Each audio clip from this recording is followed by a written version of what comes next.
Late බරක් kilo 200යි. Late බරක් kilo 200යි. සාලේ ලින්නේ ඇටවල ටිකක් ගවවත් සාලේ ලින්නේ ඇටවල ගන්න මේ.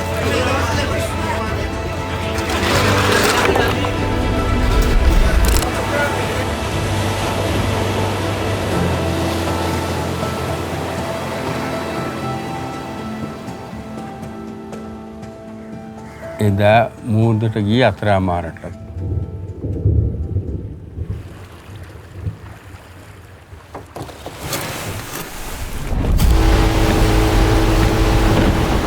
මුන්දි මාල් ටික කල්ලාගෙන ගොඩට එනකොට එන්න ගමන් කුණාට්ටුවක් ඒක උලන් සැරයි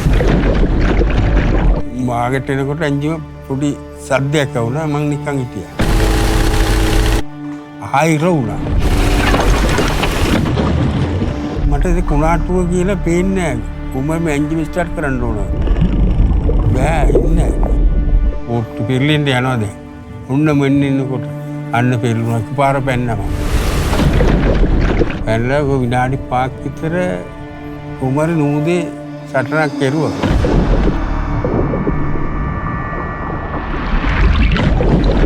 මං හිතුවා මං ඔක්කොම ඉවරයි කියලා. මං හිතුවේ මේ බෝට්ටු එන්ජිම විනාශ වෙන්න යනවා. ගල උඩ තියෙනවා. ඒක මට උගක් දුකයි. එතන ඉඳලා මං ගොඩක් කල්පනා කරේ මගේ බෝට්ටු එන්ජිමයි තමයි. මේ පවුල ගැනත් කල්පනා කරුවේ. ඒ කියන්නේ බෝට්ටු එන්ජිමක් නැත්නම් අපිට කිසි දෙයක් කරන්න බෑ. ඊට පස්සේ ගෙදරට ආරංචි වුණා. ආරංචි මට දන්නා නෝනා ගොඩාක් බයයි. කොහොමත් මූදට ගිහලා එනකම්ම හරි බයයි. රැට වුණොත් උලංගක් ආවොත් නැගිටලා ඉඳ ගන්නවා. ඉඳගෙන උර්සන් කියනවා ගොඩට එන්න එපේ. උදේට මොනාරි වුණොත් ඔක්කොම ලෙකට එනවා. බෝට්ටුව ගෙනල්ලා යාව ගෙනල්ලා ඉතින් අපි බේත් කරලා ඊට පස්සේ ආ ඉතින් සනීපත් නැතුව ගියානේ. ඉතින් සනීප නැතුව ගියා කියලා අපිට ගෙදර ඉන්නත් බෑ. ඉතින් අපේ ජීවත් වෙන්නේ ඒකෙන්නේ. ඒ නිසා ඉතින් ගොඩාක් අමාරුවෙන් තමයි මුදලස්සාවෙන් ජීවත් වෙගෙන යන්නේ. ඒ වගේ අවස්ථාව කාටවත් උදා වෙන්න හොඳ නැහැ. මාව බීරුවේ කවුද කියලා මට දන්නේ නැහැ. හැබැයි හොඳ පුද්ගලයා වෙන්න ඇති. දෙවියන් වහන්සේ මාව පුද්ගලයා. ඒ වගේ මිනිස්සු ඉන්න ඕන. මැරෙන්න නැතුව ඉන්න ඕන.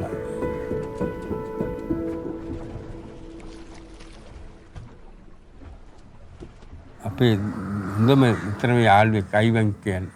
අවුරුදු 2ක් වෙනවා දැන් මූදි ගිහලා ආවේ නැහැ. බෝට්ටු වැස්සෙම මැරුණා. හැබැයි සුළුසුලුකක් නෙමෙයි වැස්සක්. පොඩි වැස්සට ගිහලා කට්ටිය බලනකොට දෙන්නම නැහැ. අනිද්දා බෝට්ටු වැස්සේ ඉඳලා එනවා දෙන්නම. පිම්බිලා මැරිලා. දෙන්නම අල්ලගෙන මැරිලා. අත් දෙකේ මේ මත් දෙකෙන් අල්ලගෙන. ඉතින් කට්ටියට කවුද ඉන්නේ පීටවන්න? ඊයේ කන්නකුලි පැත්තේ අපේ දීවරේකට කුණාටු ඇදිලා එක්කෙනෙක් අතුරුදාන් වෙලා තියෙනවා. අපිම ගිහිල්ලා තමයි හොයන්න ඕන. ඕක දවස් 4-5ක් ඒකට ඉස්සෙල්ලත් අපේ බෝට්ටු වල ගිහිල්ලා මිනිස්සු නැති වෙලා තියෙනවා. තාම අපිට කිසිම සාහනයක් නැහැ. අපිට බෝට්ටුවක් දැනට ඕන අනතුරු වුණොත් පොඩ්ඩක් ගිහිල්ලා අරන් යන්න. ආපදා බෝට්ටුවක් ලක්ෂ ගණන් මේක අරගෙන ගිහලා මොනාරි වුණොත් ඉවරයි. අපිට කිසිම වන්දියකුත් නැහැ මොකුත් නැහැ. ඉන්ෂුරන්ස් කරනවා කියලා කියනවා. ඉන්ෂුරන්ස් කරනවා නම් අපිට සාමාන්‍යයෙන් අපිට මොනවද දෙයක් අපිට ඉන්ෂුරන්ස් කරනවා කියලා කියන අපිට ඒ බොරුවක් ඇවිල්ලා. කිසි කෙනෙක් එන්නේ ඒගාබද්ද දීවර සමිතියෙන් තමයි අපිට 30000ක් එක්කෙනෙක් මැරුණොත් දෙන්නේ. එච්චර තමයි අපිට හම්බෙන්නේ මුදල මැරුණොත්. මැරෙන්න මෙයන් නෑනේ.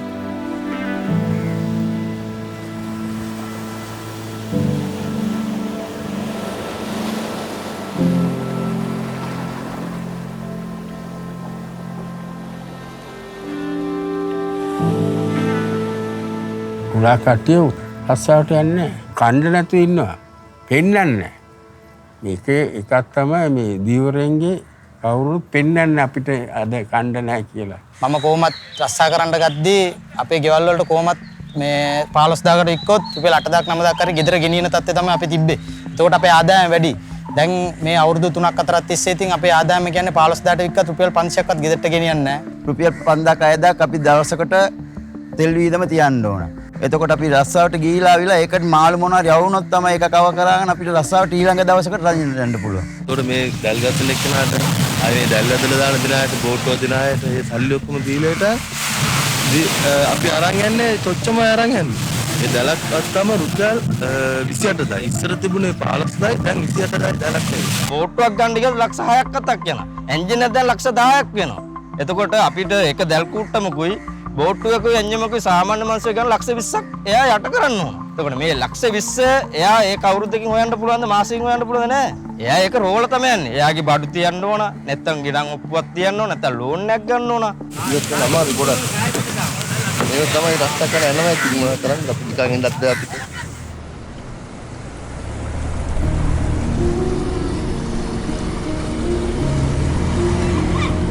මාළු ටික අල්ලගෙන ගෝඩවල පාලන මිලක් නෑ දෙන්නේ. අවුරුදු අපිට. ඒක ගන්නත් කවුරුද නෑ. මේ රජේ ලංකාවේ රජේ ඒ කෝපරේෂන් එකක් තියෙන්න ඕන. ඉස්සර තිබුණා. ඉස්සර ඇවිල්ලා මේ වෙලෙන්ද ඇවිල්ලා මේ වැල්ලට එන්නේ ප්‍රෙස් මාළු අරන් එන්නේ පන පිටි මාළු අරන් යන්නේ. දැන් එතෙන්ට කියලා ලාභයිනේ. මාළු ගන්න බලපුවම ඒ අර පොඩි මාළු ඒ නෙල්ලමට එන නිසා මේ වෙලෙන්දා ඒක අරගෙන අතනින් ගත්තා. මේ හොඳ මාළු ටිකක් අරගත්තා. ඒක රුටි දාගත්තා. ඒක අරන් ගින්න පාරිභෝගිකයට දෙන්නේ ජරා මාළු දෙන්නේ. වාර කරන දවස් මාළු ටිකක් වුණත් ඒක දී ගන්න කවුරුත් නැහැ. හොඳ වෙලාවට අපේ වැල්ලේ විදි කුඩාපඩි මිනිස්සු කරවල කරනවා. ඒ නිසා ඒ කරවලට තමයි ඔය චුච්චන් ගහන්න අපි දීලා යන්නේ ගෙදරට. දීවර රැකියාවට මාළු ටිකක් අල්ලුවොත් ඒක හරියට මෙයක් කරන්නේ ඔය ජපාන් වල අනම්මන හොඳට මේ මාළු එක රජෙන්ම ගන්නවා. අපි දීවරය ගොඩක් ආසයි බැංකුවත් එක්ක සම්බන්ධයක් තියෙනවා. හැබැයි මුකුත් දන්නේ නැහැ තමයි සමහරවිට සිංහල දන්නේ නැහැ, දෙමළ දන්නේ නැහැ. ඒ වගේ කට්ටියක් ඉන්නවා. මං බැංකුවට ගිහිලා බලාගෙන ඉන්න එක්කෙනෙක්ගෙන් සිංහලෙන් ලියන්නේ. ඒ කියන්නේ පුරවල ඒ සල්ලි ටික ගන්න. අපිට මං කියන්නේ භාෂා 3ෙන් තියන්න ඕන. ඒක තිබ්බොත් තමයි අපිට ලියලා ඒ බැංකුවත් එක්ක ගනුදෙනු කරවන්න පුළුවන්. තුප්පින්දින මාංශයලා තමයි එක ළමෙක් අධ්‍යාපන ඉස්කෝලේට යවන්නේ. ලක්ෂ 2ක් 3ක් බැඳලා ළමයෙක් දාලා ඒකට මාස ගාණක් පඩියක් වගේ ගෙවන්න ඕන. මාසෙන් මාසෙ රැස්වීමට යන්න ඕන. ඇස්මේ කියන්නේ පොතක් ගන්න ඕන, පෙන්සිලයක් ගන්න. ඒ වගේ තත්ත්ව උදා වෙලා කවුරු හරි ඉන්නවා නම් අපිට උදව්වක් වශයෙන්. මේ ළමයි නැති ළමයි ඉන්නවා ගොඩක්. ඒ පිනක් වගේ කරලා දෙනවා නම් පින් සිද්ධ වේ ඔයගොල්ලන්ට. අධ්‍යාපන කියන්නේ නිකන් වැඩක් නෙමෙයි. අපිටත් දැන් අපිත් ඉගෙන ගත්තේ නැහැ. අධ්‍යාපන දැන් තමයි දන්නේ අපිට.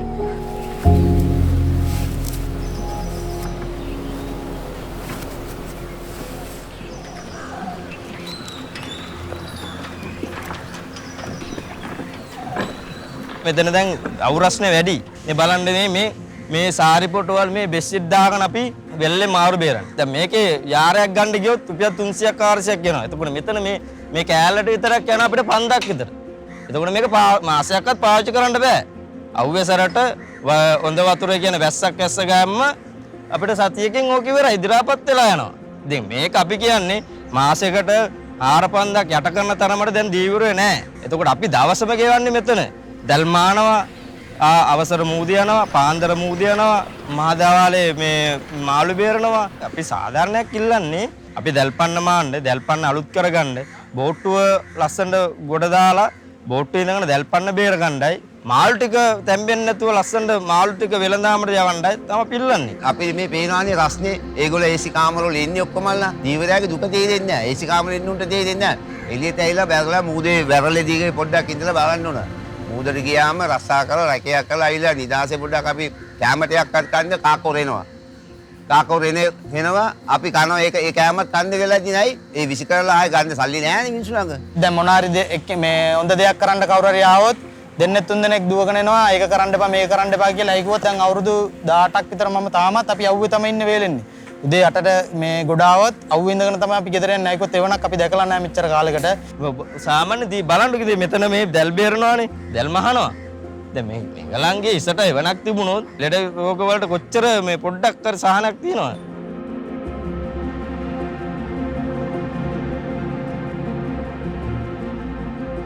කෝඩයක් පෙරන මාළු කියන කිලෝ 30ක්වත් යනවා 25ක් අවම එනවා. එතකොට ඒ කිලෝ 30 බේරන්න අපිට පැක් කර යනවා. ඉතින් මාළුවක් අවුනොත් භාගයක් මාළු හොඳයි භාගයක් මාළු නරකයි. අවුවට තැම්බිලා.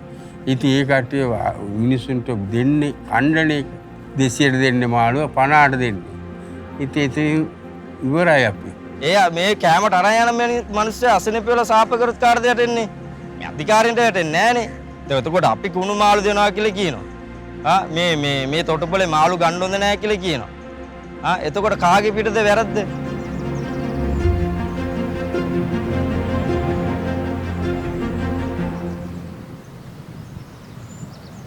දැන් අනවසර ඉදිරි කියලා විගටම එකක් හරි එක බලන්නෙත් නේ ගාන ඔක්කොම ගෙවල් ගාන්නයි බිල්ඩින් ගාන්නත් දීලා අපි මේ එවනලක් ගාන්න යද්දී පන්දලමක් ගන්න.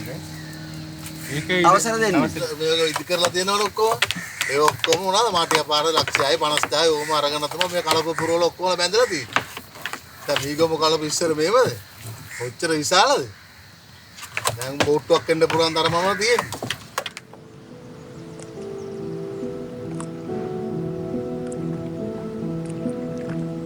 ඇමිට නැල කියනකොට ගොඩක් ආස මිනිස්සු නාන්න. දැන් නාන්න කියලා හිතන්නත් බෑ. කුණු එච්චර. කවුද දාන්නේ? අසල්වාසී ඉන්නේ මිනිස්සු, ඒ අයින් ඉන්නේ මිනිස්සුත් නෙමෙයි. පිට ඉන්නේ මිනිස්සු දාලා බිසිකල යනවා. බයිසිකල එනවා අරන් බිසිකල යනවා. මේක බලන්න කවුරුත් නැහැ. ඉන්නත් බෑ. ගඳ එච්චර වතුර. යමුතු ගඳ. ඒව දාලාට මිනිස්සු කියන අපි දාලා නැහැ, අපි දැම්මයි කියලා. මම හිතන්නේ අවුරුදු ගාණක් තිස්සේ ඉඳලා මාළු සම්පතක් නැහැ මේ මුහුදේ. ඒ කියන්නේ අපිට ෆෝට් සිටි කේස් එක ඉස්සෙල්ලා බලපාව, වැලිහාරපු කේස් එක බලපාව. මෙතන මේ ඒ තොටුපොලේ තියුණා අඩි 10කට වගේ ගොඩ බිමක් තියුණා. දැන් බැරි ආල්රුවෙන් පස්සේ මේ ගොඩ බිම දැන් වතුරට ගිහිලා තියෙන්නේ. ඊට පස්සේ අදානි සමාගමෙන් අපි කිව්වා වැලි ආරන්න අපි කියලා ඒගොල්ලන්ත් අවිලා වැලි ආයරුවා. අස්පෙස්පෙල් නෞකාව. ඒක අවිලා ගිල්ලලා දැම්මා.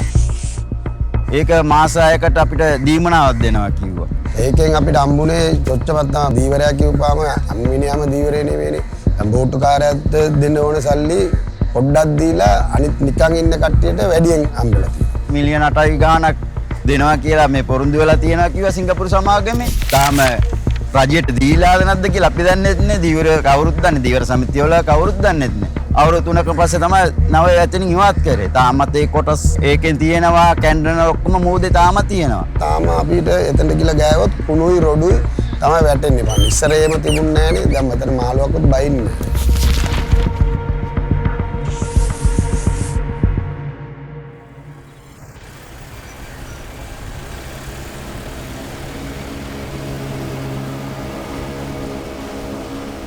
දැන් ලංකාවට ඔක්කොම අයිස් මාළු තියෙන්නේ.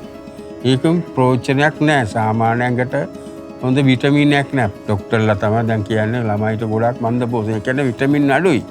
හොඳ මාළුවක් නැහැ කන්න. මීගොම හොඳ ප්‍රෝටීන් තියෙන මාළු ලංකාවේ. ඒ මාළුන්ට හරියට හොඳ මිලක් දෙන්නේ නැහැ. දීවරේ හොඳටම අල්ලනවා මේ ලංකාව වටේම දීවර රැකියාව කරා ඒ වුණාට පිටරටින් මාළු ගෙන්නනවා. සාමාන්‍යයෙන් ක්වොලිටි කියන්නේ මාළු තියෙනවනේ හොඳ මාළු. ෆ්‍රෙෂ් මාළු කියන්නේ ඒ මාළු තමයි මිනිසුන්ට දෙන්න ඕනේ. ඒක තමයි හොඳ පෝෂණ කෑම. ඒක 100% අඩු කියලා කියන්න පුළුවන්. මාළුත් නෑ මූද.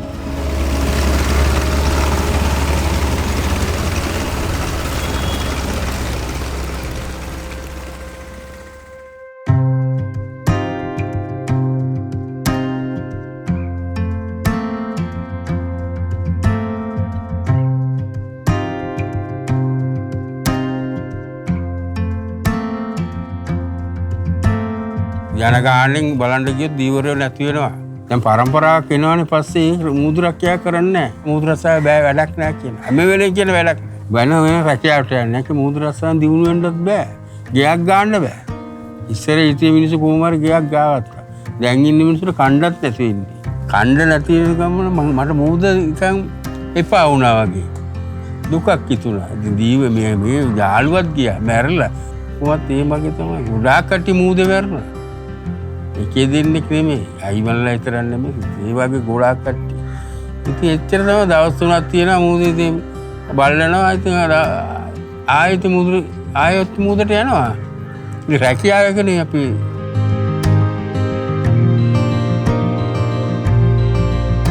උදව්වක් කරනවා නම් ඇවිල්ලා දීවර සමිතියට ඇවිල්ලා මේ කට්ටියට මේ උදව්වක් කරන්න ඕන කියලා හිතුවොත් එච්චරයි. කියන්නේ අපි ඉල්ලුමකට වෙන මොකොත් අපිට ඉල්ලන්න බෑ.